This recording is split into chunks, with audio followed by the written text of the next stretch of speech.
me and they say, I just wanted to ask you that if you believe in a God that is omnipotent and omnibenevolent, then how do you reconcile the issue of theodicy? To which I respond, took a semester of philosophy, right? Well, yes, how did you know? Because if you hadn't, you'd have just said, listen, God's so powerful and so good, how come bad stuff happens?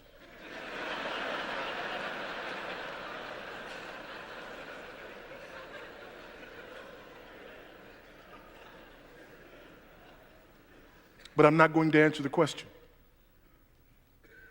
until you ask it correctly. I worked on that all week. What do you mean ask it correctly?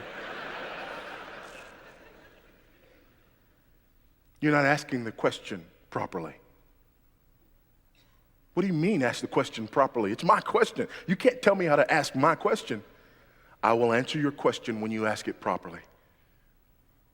How do I ask it properly? Here's how you ask that question properly.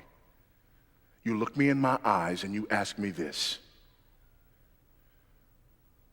How on earth can a holy and righteous God know what I did and thought and said on yesterday and not kill me in my sleep last night? You ask it that way and we can talk. But until you ask the question that way, you don't understand the issue. Until you ask the question that way, you believe the problem is out there. Until you ask the question that way, you believe that there are somehow some individuals who in and of themselves deserve something other than the wrath of Almighty God. Until you ask me the question that way, until you flip the script and ask the question this way and say, why is it that we are here today? Why has he not consumed and devoured each and every one of us? Why, oh God, does your judgment and your wrath tarry?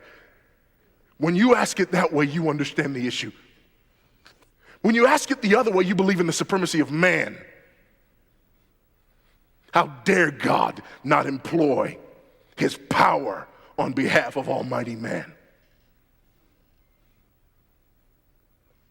You flip the question around, you believe in the supremacy of Christ. How dare I steal his air? Because the last breath I took, I borrowed it from him.